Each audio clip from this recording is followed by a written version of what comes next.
అరే ఇంగ్లాండ్ మీరు ఎప్పుడు ఇంక మారుతారు? ఈ టైంలో ఇంగ్లాండ్ చేసిన పనులకి మిర్జాపూర్లో చాచాకు కూడా అనాలనిపిస్తుంది.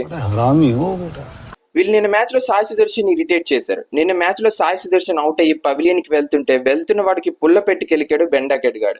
అప్పుడు సాయి సుదర్శన్ కూడా చిన్నగా ఇచ్చి పడేశాడు. మంచిదైంది సాయి సుదర్శన్ అని తమిళనాడు నుంచి వస్తున్నాడు. ఇలానే కుల్దీప్ యాదవ్ గెలుకుంటే గోప కింద 2 తగిలిద్దరు. అప్పుడు అందరు కలిసి కాన్పూర్కి వెళ్ళి ట్రీట్మెంట్ చేయించుకుందరు. విషయానికి వస్తే ఇప్పుడు మ్యాచ్ మాత్రం చాలా ఇంట్రెస్టింగ్ గా నడుస్తుంది. మ్యాచ్ ఏ టీమ్ కూడా అడ్వాంటేజ్ లో అయితే లేదు. అయితే మ్యాచ్ స్టార్ట్ అవ్వగానే ఇంగ్లాండ్ టాస్ గెలిచి బౌలింగ్ తీసుకున్నారు. మీద కనిపించిన మేఘాలు చూసి ఇంగ్లాండ్ వాళ్ళు అన్నారు, ఏటన్నారు, ఇండియా సైడ్ నుంచి అయితే వాషింగ్టన్ సుందర్, కరుణ్ నాయర్ మంచి కంబ్యాక్ అయితే ఇచ్చారు. కానీ డే 2 లో ఫస్ట్ ఓవర్ లో ఇండియా 224 ఆల్అౌట్ అయింది. అప్రిషియేట్ అయితే చేయాలి అడికిన్సన్ కి. క్రిస్ వోక్స్ ఇంజురీ అయిన తర్వాత ఇంతమంది ఎక్స్పీరియన్స్ బౌలర్స్ ఉన్న ఇండియా టీం మీద 5 వికెట్స్ అయితే తీశాడు. కానీ ప్రాబ్లం ఇండియన్ టీం 224 ఆల్అౌట్ అయిందని కాదు, మన ప్రాబ్లం స్టార్ట్ అయింది ఇంగ్లాండ్ బ్యాటింగ్ టైం కి.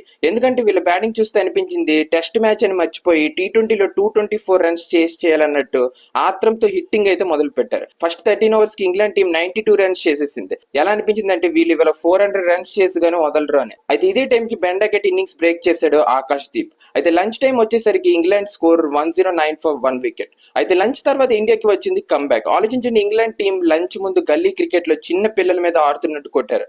లంచ్ తర్వాత మాత్రం SBI బ్యాంక్ ఎంప్లాయీస్ లాగా పర్ఫామ్ చేయడం స్టార్ట్ చేశారు. ఇక్కడ అప్రిషియేట్ చేయాలి సిరాజ్ బాయ్ కి.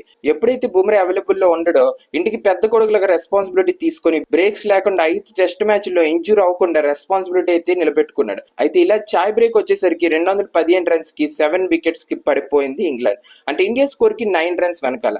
అంటే ఇండియన్ టీం కి ఎక్కువ లీడ్ అయితే ఇంగ్లాండ్ ఇవ్వలేరు అని శుభ్మన్ గిల్ ముందు టెస్ట్ లోనైతే చెప్పాడు. అన్నాడు, ఒకవైపు సిరాజ్ ఇంకోవైపు ప్రసిద్ బౌలింగ్ చేస్తుంటే మీకు రన్స్ చేసే అవకాశమే లేదు అని. సేమ్ ఇలానే అయింది. 4 wickets from Siraj, 4 wickets from Prasidh కృష్ణకి దొరికాయి. ఇంక ఇంగ్లాండ్ వాళ్ళు 247 ఆల్అౌట్ అయ్యి టీమిండియాకి 23 రన్స్ మాత్రమే లీడ్ ఇచ్చారు. అయితే సెకండ్ ఇన్నింగ్ స్టార్ట్ అయ్యేసరికి unfortunately KL Rahul only 7 runs, ఇంకా సాయి సుదర్శన్ ఓన్లీ 11 రన్స్ చేసి అవుట్ అయ్యారు. ఆకాష్ దీప్ ఇంకా యశస్వి జైస్వాల్ స్కోర్ బోర్డ్ ని ముందుకు తీసుకెళ్తున్నారు. అయితే జైస్వాల్ మంచి ఫామ్ లో అయితే కనిపిస్తున్నాడు. ఆల్రెడీ 51 రన్స్ చేసి నాట్ అవుట్ లో అయితే డేని ఎండ్ చేశాడు. అయితే ఇండియా దగ్గర 52 రన్స్ లీడ్ మాత్రమే ఉంది. మీ లెక్కలో ఇండియా ఎంత లీడ్ ఇస్తే బాగుంటుంది, ఏ బ్యాట్స్మెన్ నుంచి మంచి ఇన్నింగ్స్ వస్తుంది అనేది కామెంట్ బాక్స్ లో ఫటాఫట్ అయితే కామెంట్ చేసేయండి. ఇంక ఇంగ్లాండ్ వాళ్ళని బెన్ స్టోక్స్ అని అనిపిస్తే కామెంట్ బాక్స్ ఖాళీగా ఉంది, బెన్ స్టోక్స్ అని కామెంట్ పెట్టి సబ్స్క్రైబ్ చేసుకోండి. నెక్స్ట్ వీడియోలో మళ్ళీ కలుద్దాం.